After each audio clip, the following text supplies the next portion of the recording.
Ujor nakaslem jong unongsan Hima.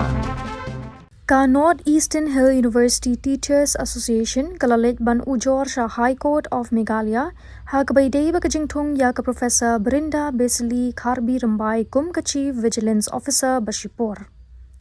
Kaying bishar kala syong ban sngap halor kani ka writ petition bala Ujor da ka Nehuta henne kasngi ha kaba kala ai por artayo ya kibasha Ujor ban jubab ya kani ka case kinsawan ra biang ha ka jingshong bishar kabanwan u president ka Nehuta u professor lakhon kama u loong ba ka Jingthung ya ka CVC ka long persha ya ki an bat ki kendon ki bala bo da ka Central Vigilance Commission bat jong ka Ministry of Education u loong ba ya ka CVO de ban jiet na ka kanhon jong ki laingut ki kertong ki bathep da ka jing minjur jong ka CVC Henry ha ka bay de bat kani ka Jingthung kam shum la don ka kanhon bat kam shum la yat kat kum ka kendon u professor kama la ban rap da ka ba ong ba kani ka khta ya ka khot ka suba ha ka thung kam thung jam kham tam ha ka bay de ba ka jingdon ka independent vigilance officer ka kanhon ka khot ya kani ka Jingthung kam kum ka bam ya hap bat kentu ya ka ying bishar ban pendu no ya ka.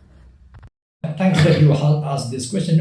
This writ petition is on the appointment of the Chief Vigilance Officer of NEHU, which when appointed, we already objected to it. We have told the person concerned, and maybe sometimes we feel bad because this person is also our member. And the appointment of part-time CBO has a set procedure which has been mandated by CBC and endorsed by the Ministry of Education. And we have letters that clearly says that the part-time CBO will be appointed from a panel of 3 names. So VC have to invite application, which he did when he was here. But he didn't do anything after that because he didn't want to do it in a transparent manner. So this appointment of professor from education as CPO, we objected because she was just nominated, which is totally in violation of the CBC guidelines and the ministry's memorandum, which clearly says that you have to have 3 names, senior enough, who are not attached in the advertisement, in the tendering process, in the selection. They should not be involved. They should be free of all charges, if there is any, with their CV, with their biodata, and also an endorsement from the university has to go to the CVC, Delhi, through the ministry, which means NEHU have to nominate 3 members with their biodata to the CVC through the ministry.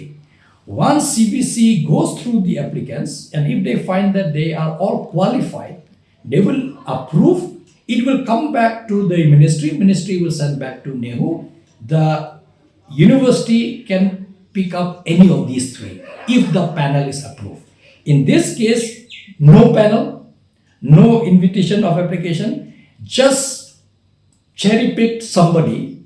And that's why we said, and that's why we told our members also that please don't take up this kind of appointment because, see, for Shukla, it's nothing new. He has been known to violate all rules and regulations for the last 4.5, 5 years in NEHU. Whether it is the cadre recruitment rules for non-teaching staff, UGC regulation 2018, all Government of India leave rules, all Act, Statute and Ordinance of NEHU, including the probational period that these teachers are suffering. He arbitrarily made it 2 years, which is just 1 year and can be extendable by 1 year. So for us, it is not surprising that Shukla is violating. More concern is that our members, who are the bona fide member of Nehuta, who are stakeholders of this university, who are son and soil of this university, who are blood and flesh from this university, are supporting this person in all his wrongdoings. And that's why when we saw this appointment, we said this is totally in violation of the CBC rule and ministry's memorandum on appointment of part-time CBO. Hence, please don't take up this post. But then, apparently, as it appears in the news, she has taken this job, although against the request of the association. So, association has nothing else but to go to the court and get this appointment quashed. And on that, Nehuta has filed this writ petition to say that this CBO appointment is totally illegitimate because it does not follow the laid down procedure Shukla has violated the laid down procedure for appointment of part-time, and these are part-time, mind you. Generally, in other institute you may have a regular CBO with salary and so on. This is part-time where a faculty, and see why we are more worried is you, by doing so, this VC is violating our fundamental right to equality. You know, you cannot cherry pick anyone. You have to give options, because we have many senior members here in this university who would like to, with clean image, with zero cases of corruption or corrupt practices. There are so many faculty members who are more deserving to become the CBO, because CBO cannot be a cherry pick of the VC, because ideally even wrongdoing of the VC has to be pointed out by CBO.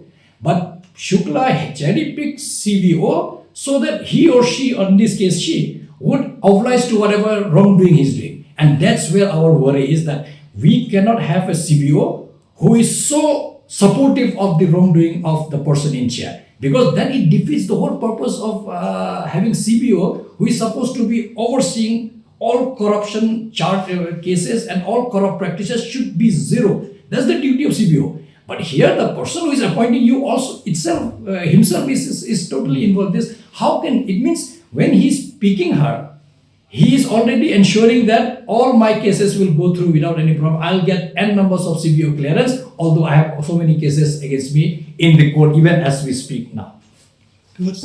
File a reply. I think the next hearing probably is after 2 weeks, when they file their reply. Today was the hearing? Today was the case was taken up, and so notice has been issued to them. Okay. Do you want to accept the reply? 2 weeks to reply. Over allegations? Yeah. Okay.